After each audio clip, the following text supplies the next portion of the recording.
Hello, everyone, and welcome to the True Blue Crime Podcast. My name is Dan, and as always, I will be your host for this episode. This episode is going to include horrendous crimes against other humans. Listener discretion is advised.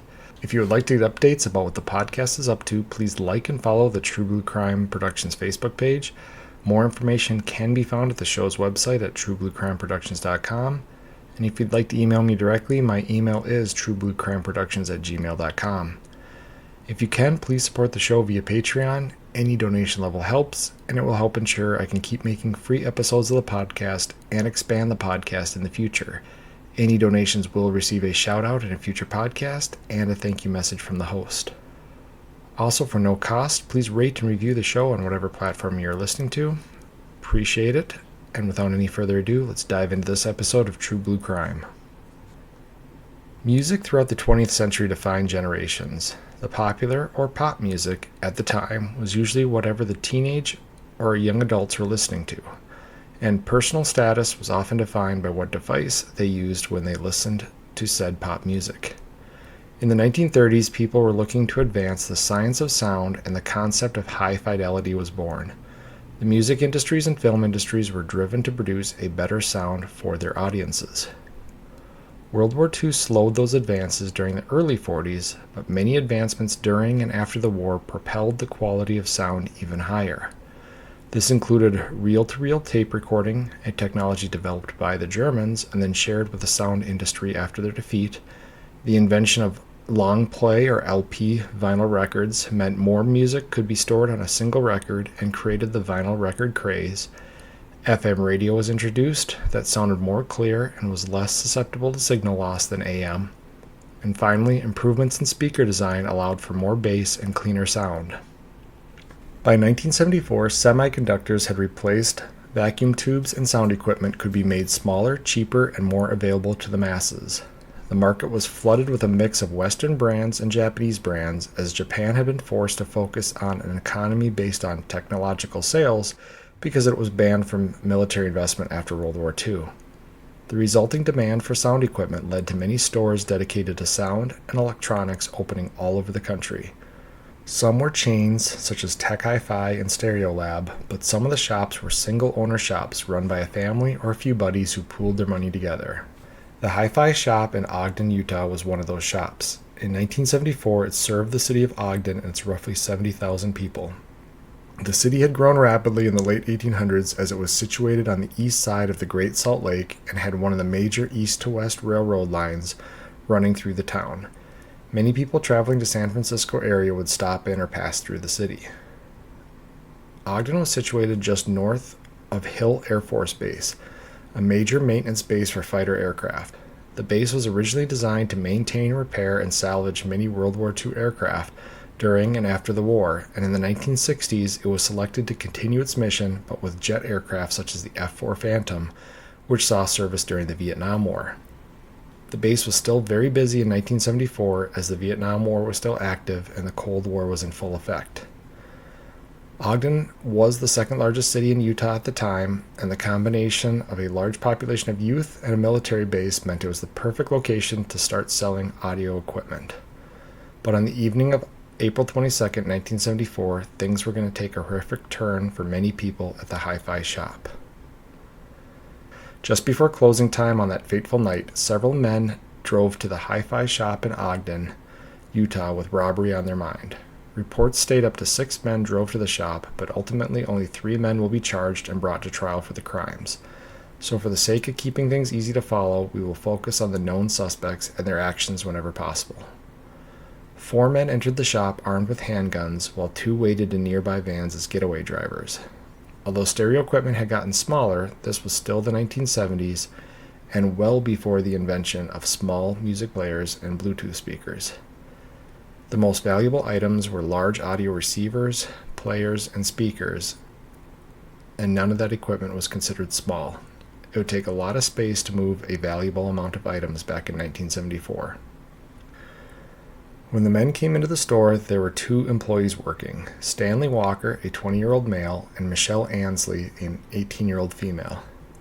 The suspects took the 2 hostage, and 2 of the suspects, men that were later identified as Dale Pierre and William Andrews, brought them into the basement of the store at gunpoint. The hostages were tied up, and then the four men began grabbing equipment from the store. During the robbery, a 16-year-old boy named Courtney Naisbitt walked into the store to thank Walker for letting him park his car in the store's parking lot.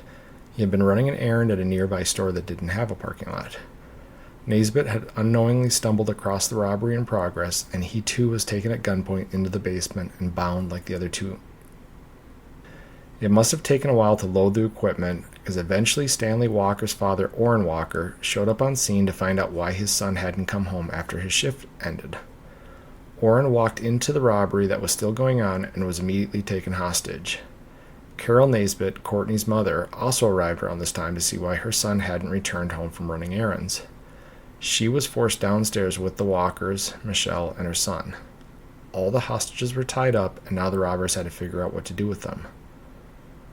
The suspect named Pierre told his cohort, Andrews, to go get something from the van. Upon returning with a brown paper bag that looked like a liquor store bag with a bottle in it, Pierre took the bag and poured some of the liquid into a cup. Pierre ordered Orrin Walker to make the others drink it, but Orrin refused, so he was gagged and left face down on the floor, still tied up. The two suspects then sat up the other four hostages and told them the liquid was vodka laced with sleeping pills that would knock them out so the robbers would have time to get away. The liquid was in fact Drano, and when the hostages took a sip of the liquid, they immediately began suffering from extreme pain as blisters formed on their lips, flesh peeled from their mouths, and they suffered chemical burns to their tongues and throats. Upset that the hostages were screaming and spitting out the Drano, the suspects tried to tape their mouths shut, but the adhesive wouldn't stick to the badly injured lips. Orrin was the last to have to drink the liquid, and he didn't swallow it, but started faking convulsions that allowed him to expel the liquid out of his mouth. Upset that the deaths weren't quiet or instantaneous as they had expected them to be, Pierre decided to start shooting the hostages. He shot Carol and Courtney Naisbitt in the back of the head. Carol would eventually die from this gunshot, but Courtney miraculously survived this execution attempt. Pierre then took a shot at Orrin, missed, and turned his gun to Stanley and shot him in the head once, killing him, and then turned the gun back on Orrin, and fired a shot that hit Orrin in the head, but it was more of a glancing impact. Believing all the hostages except for Michelle were dead, Pierre took Michelle to the far corner of the basement and made her remove her clothing. He then repeatedly sexually assaulted Michelle for around 30 minutes before he drug her back to the other hostages and fatally shot her in the head. After killing Michelle, they noted that Orrin was still alive. Pierre, possibly out of bullets at this time, tried to strangle Orrin with some wire, but failed. He then grabbed a ballpoint pen and stuck it in Orrin's ear and stomped on it. The pen would puncture Orrin's eardrum before breaking and exiting out his throat. Confident all the hostages were dead, Pierre and Andrews went back upstairs and finished loading stuff into the van and then left. 3 hours later, Orrin's wife and her other son came to see why Orrin and Stanley had both not returned. The store was locked, but they could hear noises coming from the basement, and Orrin's son broke down the store's back door to gain entry. While he was breaking down the door, Mrs. Walker called the police to report that something wasn't right. It was then that Orrin's son discovered the hostages. Stanley Walker, his brother, and Michelle Ansley were obviously deceased, but Carol could still have been alive and was rushed by ambulance to a nearby hospital, but she was pronounced dead on arrival. Courtney and Orrin were also rushed to the hospital. Orrin would make close to a full recovery, and Courtney, although not expected to live, survived the gunshot but had permanent brain damage. The discovery of the crime caused a local media explosion, and within hours, an anonymous employee at Hill Air Force Base phoned police and told them he had heard William Andrews, an airman on the base, talking about robbing the hi-fi shop and killing anyone who gets in his way. Shortly after this call, 2 boys were dumpster diving near the base and came across purses and wallets belonging to the victims, complete with photo IDs. The boys recognized the names on the IDs as victims of the robbery and homicide and called police. In what was almost a made-for-bad TV moment, the responding detective, feeling that an airman was responsible for the crime and seeing a large crowd of airmen gathering at the dumpster scene, made a huge show out of what he was finding for the crowd to see. He would grab an item out of the dumpster with tongs before waving it in the air. He claimed most of the airmen had no response to these theatrics, but 2 airmen were seen pacing around, talking loudly, and making frantic gestures. Those 2 airmen were Dale Pierre and William Andrews. Between the phone call regarding Andrews' comments and their behavior at the scene, police decided to arrest Andrews and Pierre that evening. Another airman, Keith Roberts, was also suspected of being involved, and he was arrested soon after. Police obtained a search warrant for their barracks and found flyers for the hi-fi shop and a rental contract for a storage locker. A second search warrant was done for the storage locker, and stolen items from the hi-fi shop, matched by serial number and a half-empty bottle of Drano, were found in the storage locker. When news of the arrest hit, there was a lot of racial tension in the town after the murders. Almost all of the black citizens reported being pulled over for no reason and having to put up with racist remarks. While they understood that what Pierre and Williams had done was horrible, the suspects were not from the area, and the citizens felt the hostile mood at the time from the police and fellow citizens was more than uncalled for. Due to the heinous nature of the case and the amount of media coverage, the defense requested and was granted a change of venue for the trial. Instead of being tried in Ogden, the county seat for Weber County, the trial was moved to neighboring Davis County. The trial began on October 15, 1974, just 6 months after the crimes, and lasted for a month. Orrin Walker testified, but Courtney Naisbitt could not because he was still recovering and had amnesia as a result of the brain damage.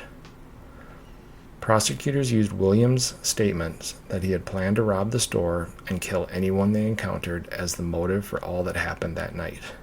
The crew stole $24,000 worth of stereo equipment, the equivalent of $150,000 today. Prior to the robbery, they had researched ways to kill people quickly and quietly and had watched Magnum Force, the second Dirty Harry movie, and in the movie a prostitute is made to drink Drano and she dies instantly, so they decided to kill their hostages with Drano. We'll step away from the story here, mainly because there's a lot to get out in that story, and this is from 1974, so there's maybe 4 or 5 articles that are available that cover this crime, and obviously it's the extreme heinous nature of the crime that has kept it in cultural reference, I guess, to this point. So there's not gonna be a whole lot to break down about the crime. I mean, some of it almost seems surreal. I'm not just talking about the horrendous nature of the crime. I'm talking about the theatrics of waving stuff around outside of the dumpster and having the 2 airmen responsible for that walking around and making gestures and speaking loudly. I mean, if I watched a bad 1970s cop show, that's something I would expect to see on there, not something in real life, but according to the reports, that's what happened. Then you have the almost perfect evidence trail where you've got a search warrant of the barracks, which I was actually kind of questioning whether or not police need a search warrant for barracks. I guess they do because it's an area that's locked and it's considered private, but at the same time it's government property. So I don't know how that was handled, and I also don't know, like, now this would be handled by like security forces with the Air Force, or at least the military, or in the Army it's a CID. And I know that crime didn't happen on the base, but it involves military members, so it didn't mention anything about cooperation between the local police and any type of base security. I assume there must have been some type of cooperation, but at the same time, again, there's just not a whole lot of details about it. So what we have here is, again, just this horrendous crime, and then the whole thing about there being 6 guys. Now, I did see in the evidence that eventually 4 guns were recovered and then eventually destroyed. I think it was back just a few years ago when they were going through and tossing out evidence from this case. It was really confusing that supposedly there was these 2 vans, supposedly there was 2 getaway drivers and 4 guys that went into the store, but only 3 guys, 1 getaway driver, and these 2 guys were ever charged. And it makes me wonder if there ever was 6 guys involved, and maybe Pierre and Williams both had 2 guns, because in one article I read it was handguns, and then another article I read it said that Pierre had a shotgun. So again, it's one of those things where I'm trying to report it as close to what I can find in the majority of articles. It just, to me, it doesn't seem like one of those crimes where 3 people get away with it and they're never mentioned or never located or anything like that. This is a pretty serious crime for 3 guys to never be charged with, especially when you do find half of that number and charge them. It just makes me think that all along this was this 3-man crew. All of them were airmen, and because that makes me question, they're not from the area, so they're not going to have any other local people that are in on this crime. So the other 3 probably would have been airmen as well, also on the base. And that makes me again think that having served in the military, I know how guys within a unit will talk, and that's how one of the guys had already turned in Williams, because he had heard him talking about doing this robbery and killing anybody that they came across. So if there was 3 other airmen involved, I highly doubt that they wouldn't have at least been named, if not also charged. It's just not the way things normally go.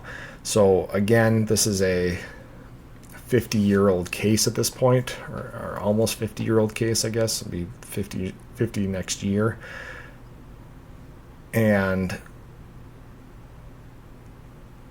that just makes me think that some stuff might have been misreported or exaggerated, or however you want to say it, back in the day, and we just don't have the reports or accurate stuff to go back through and fix it. But anyway, it's kind of a moot point, and it's just one of those things where as I'm reading through these articles and the Wikipedia page and that kind of stuff, it just leaves me scratching my head thinking some of this stuff doesn't make sense, but a lot of it does. The fact that they watched this movie where, of course, in the movie the prostitute drinks the Drano and she just dies this quiet instant death because that fits the movie plot, and these guys, not understanding that maybe that's not how it works in real life, decide to make these victims try to drink this Drano, which again caused some horrendous immediate chemical burns, and then these guys are upset because what they expected to happen was these guys just to do what the prostitute did in the movie and just die quietly and quickly. That's not happening, so now they have to go to plan B, which is shooting people in the head. And that's where I think the reason he tried to strangle Oren at the end, it didn't say that he ran out of bullets, but I have to think that he did, because why would you go to the effort of trying to strangle somebody with a wire and then stomp a ballpoint pen into their head if instead you can just put a gun up to his head and pull the trigger? You'd already done it to several people. You thought you did it to him, but it just seems like unnecessary attempts to kill somebody if you still have bullets. So that just made me think that Pierre was the only one that shot. Maybe he was the only one that had a loaded weapon, and maybe he'd run out of bullets at that point. And that's why Oren survived, and he's able to point out his attackers. And that's the other thing I didn't see in here. There was no mention of them wearing masks. And I know I've heard this in a podcast before, somebody covering this case, and I can't remember if they talked about these guys wearing masks or not, but if their plan was to go in there the whole time and kill anybody inside, I assume they weren't wearing masks. So that would make the fact that Oren survived be pretty easy for him to identify his 2 attackers.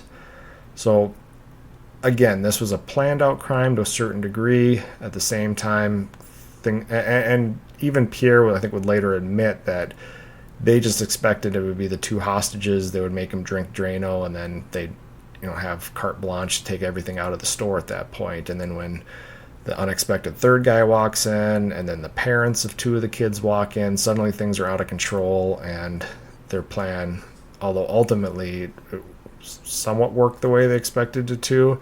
They didn't plan on leaving anybody alive. So now we'll get into the suspects themselves, and I figured the best way to cover the suspects was to cover both what we know about them and then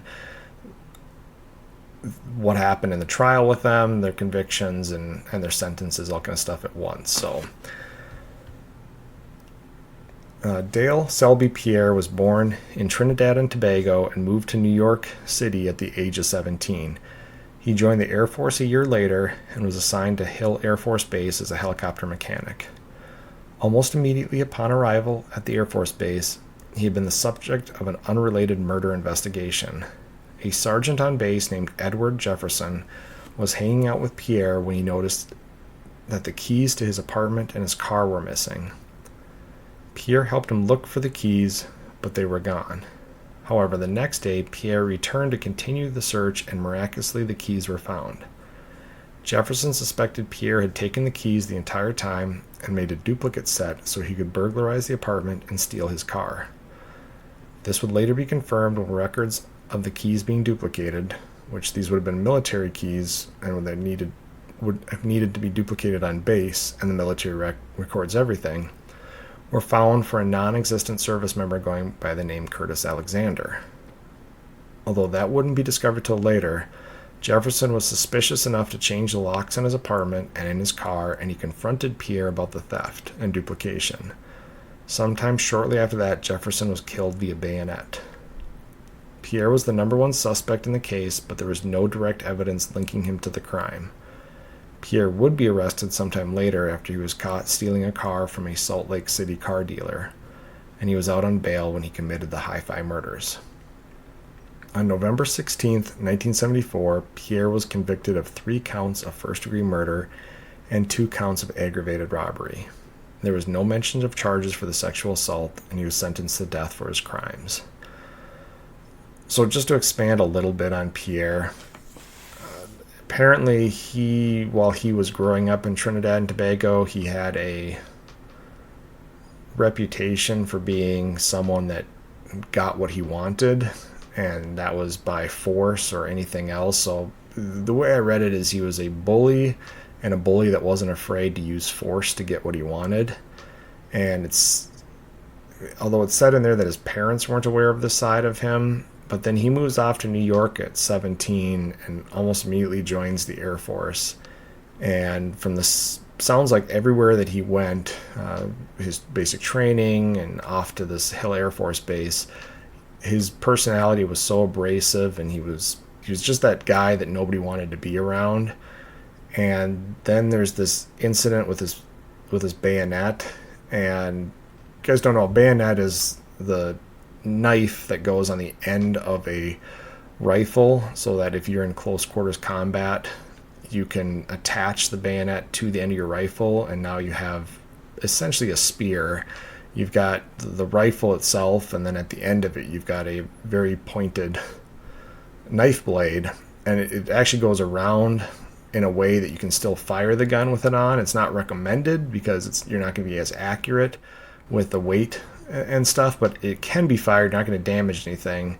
But it's designed to be a last minute way to defend yourself. And most military bases, guys aren't walking around with their weapons and ammo and anything like that. So it wouldn't be that uncommon for somebody to improvise a weapon, such as a bayonet that they've been issued, to be used as a murder weapon.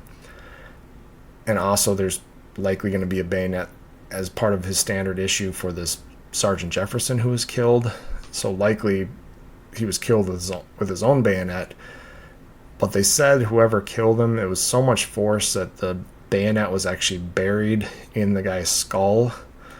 And a lot of people afterwards, especially with what happened with Pierre with the Hi-Fi, he had such a violent physical streak to him, I guess is one way to put it, that people immediately, if they weren't already believing that Pierre killed Sergeant Jefferson after the Hi-Fi murders, they definitely felt he was one of the few people that they knew that could have committed that much violence against Sergeant Jefferson. So he was never charged with that, even after these Hi-Fi murders. He wasn't looked at, as far as I could tell, a second time for the murders or question about it or anything like that. But I just found it interesting that it was basically almost immediately upon arriving at this guy's apartment, and they were copying cassette tapes or something like that, which was like a brand new, or pretty brand new, I guess, audio technology at the time. Cassette tapes are just coming into fashion in the early 70s there. So it's another tie between Pierre going after this high-end stereo equipment and then killing Jefferson after stealing his keys while messing around with high-value stereo equipment. So again, that's kind of the breakdown on Pierre. Everybody said that they believed he was the muscle of the organization. There were comments that he was the kingpin of it, but then there's comments that William was the kingpin of it. So it just depends on which way you want to read that. And I remember that, and there was one point in which Orrin Walker stated that during the murders, Pierre was like dancing or prancing around after he pulled the trigger each time, so he was like celebrating the death. So again, this is a highly disturbed individual, and I don't think a lot of people took issue with his arrest or his sentencing or his execution, but we are going to see that come up with William Andrews. So William Andrews was born in 1954 in Jonesboro, Louisiana. He was stationed at Hill Air Force Base in 1974 and was well liked by his fellow airmen. However, when he befriended the angry and sullen Pierre, he lost most of his friends, and the two of them were ostracized due to Pierre's behavior. During the trial, it was brought to the jury's attention several times that Williams had made comments prior to the crimes about killing people at the Hi-Fi shop. His defense team would argue that Andrews was only 19 at the time, and he wasn't actually present when the shots were fired, although he did admit to making the victims drink the Drano. Williams was convicted of 3 counts of first-degree murder and 2 counts of aggravated robbery and was sentenced to death. Many organizations and people advocated for clemency for Andrews, stating he didn't actually kill anyone, so he didn't deserve to die. Andrews was afforded several appeals, but those ran out in 1992, and he was executed on July 30th of 1992.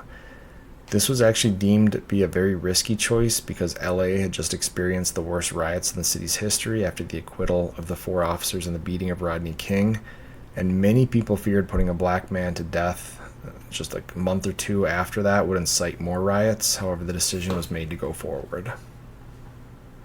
And the only other person charged with the crimes was Keith Roberts. He was the getaway driver and was not in the store near the hostages and was not identified by the survivors as being involved in the deaths of the 3 others. So he was charged with aggravated robbery and sentenced to 5 years to life and served 13 years before being paroled in 1987. He committed suicide in 1992, a week after Andrews was executed. The decision to execute Andrews still causes controversy today. Many see it as a racial injustice and point to the fact that there are no black jurors to decide his fate. While this is true, it's also important to note that jury selection must occur from the area, and at the time the area was less than 1% African American. There had been 1 black member of the jury pool, but he was excused because he had been a police officer in Ogden and knew too many people involved in the investigation. Because of the brutal nature of this case, it's a rally cry for both sides of the death penalty argument. And this is very similar, I guess, in terms of the Chester Pogue case. Is in that case, you've got one guy who seemed to be the ringleader, and that was Elijah Page in that case. And he kind of corresponds to Pierre in this case in terms of like their level of violence, and they were the ones that administered most of the deadly attacks and that kind of stuff. And you have this other guy that's kind of claiming to be along for the ride to a certain degree, and the main guy doesn't put up much of a fight, and he's executed.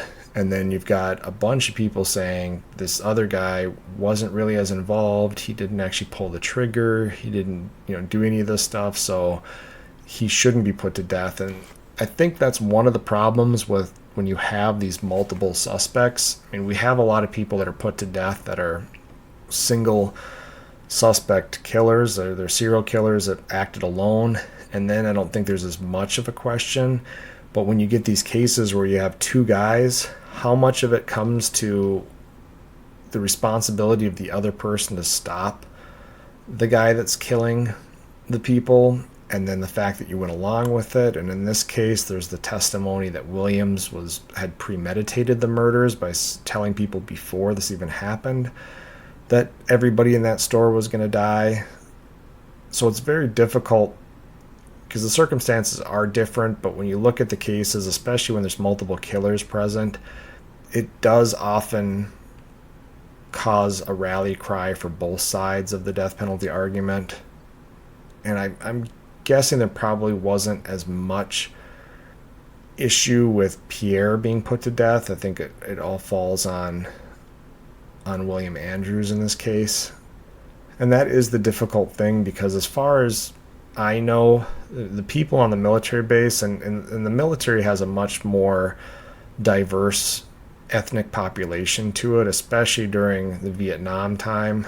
There's going to be a lot more minorities in the military. It's even the case today that, and these populations are shifting, and they aren't representative of the area that the base is located, because like in this case, this is a very Mormon area of the United States, and this is just 40 miles north of Salt Lake City. It's a very, very white demographic city, and it was even more so in 1974.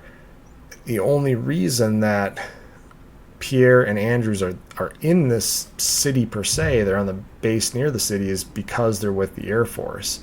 So if the population doesn't have very many African Americans in it, and you can't go to the Air Force base and say, hey, give us 6 African Americans for this jury, I don't know where you're going to find the people that represent the community, because that's what it's supposed to be. Is it's supposed to be a representation of that community. It can be equal male and female, but it's just going to be hard to do that. Now, I think they would probably do a better job of it today. I think they would make more of an effort to have a racially diverse jury in this case.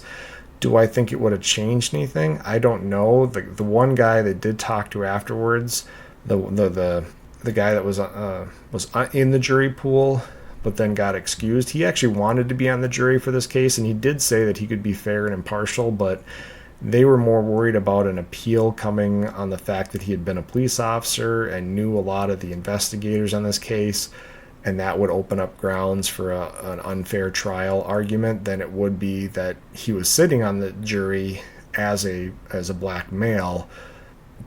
That would then be less of an appeal about the racial stuff. So again, that was a situation kind of darned if you do, darned if you don't, because removing him from the jury makes it look like it's a racial thing. Leaving him on the jury opens up the appeal that he was a prior police officer and had knowledge of this. So again, these do go through all these different appeals. They're able to be looked at by judges all the way up to sometimes the Supreme Court to look over all the legalities of the case.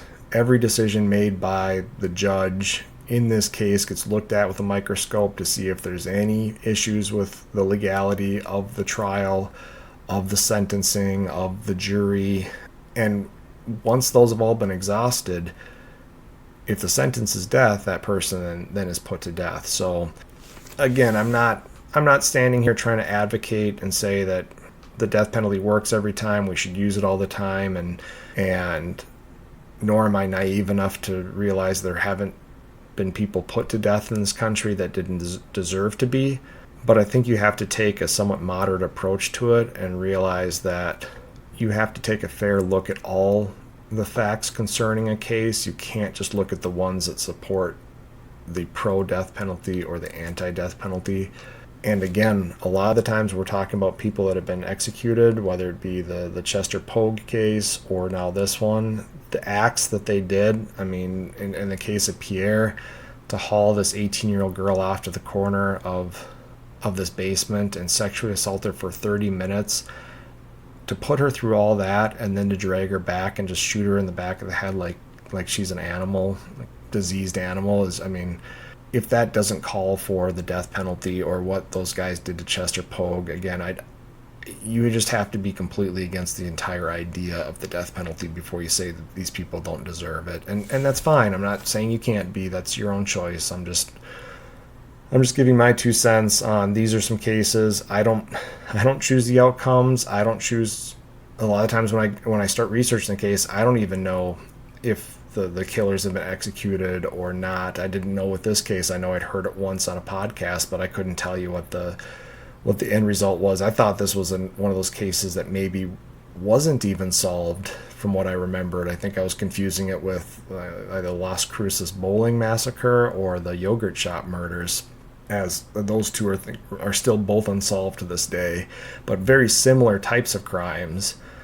But those ones are unsolved, so I wouldn't cover them. And this one, I just checked real quick and went, oh, okay, yep, guys were captured as a result of this and put on trial. I didn't even know. So, again, I'm not picking these because they have the death penalty or don't have the death penalty or whatever it may be. I'm just picking the case and covering it and then doing my best to break it down afterwards. So, but again, since I've now gone on a complete and utter tangent away from the story, I'll swing back real quick. Courtney Nasbat was able to return to high school, and he did graduate, but he suffered from severe pain the rest of his life and struggled to hold a job. His case was actually cited as a driving force for victim rights in America, and he died in 2002 at the age of 44. And I think the part about the victims' rights was, prior to this, there wasn't a whole lot of support, I guess, for victims' rights or people seeing a reason why victims needed support, which is a little shocking to me, but at the same time, there was a lot of uneducated approaches towards law and order and crime and victims and that kind of stuff at this time. So I guess it doesn't completely shock me, but this would be your absolute poster child for a case where, I mean, the guy, I guess, he was in ICU for like 266 days, and for the majority of those days, the doctors just told his father, because his mother had been killed, but told his father just kind of expect him to die one of these days. Like, every day he entered with like a 50-50 chance of living or dying, and he just kept pulling through at every turn they thought he was gonna die. He survived. So, but he didn't do it without this severe brain damage, which meant that he couldn't hold down a job. And I think that was one of those things where you're the victim of this horrible crime, and not only you survive, so you have your life, but you didn't ask to be shot in the head. You didn't ask to have all this brain damage that is preventing you from living your life, and somebody should be out there trying to help you get through your life. And again, I think that's where he's kind of seen as the first person that really caused a push for victims' rights. And Orrin Walker, the other surviving member of this ordeal, he died in 2000 at the age of 69. And I'm actually going to list him as my hero for this story. Not that I don't think that Courtney Nasbat is, or even Orrin's son that ran into that basement, because it sounds like he, finding his brother dead down there and his father in really bad shape, it sounds like he had a pretty rough go of it psychologically after that. So there's other heroes, but when I look at Orrin's story and I look at what happened to him and what it would take to see your own son killed and fight to stay alive so you can see justice delivered to these guys, I mean, that willpower is beyond me. He survived the Drano, he survived a gunshot to the head, a strangulation attempt, and having a ballpoint pen stomped into his ear. And to survive all that and then to get on the stand and testify against your attackers and your son's killers during the trial, and then have to go on and live your life without your son, and I'm sure with some long-term issues as a result of this attack as well. People like that deserve to be recognized, and so he's the hero of the story. So That is it for today. Thank you for listening. Stay tuned for future episodes and feel free to write me at truebluecrimeproductions@gmail.com. You can also find me at True Blue Crime Productions on Facebook and support me via Patreon at True Blue Crime Productions. That's it for today, guys. Thanks for listening. Talk to you later. Goodbye.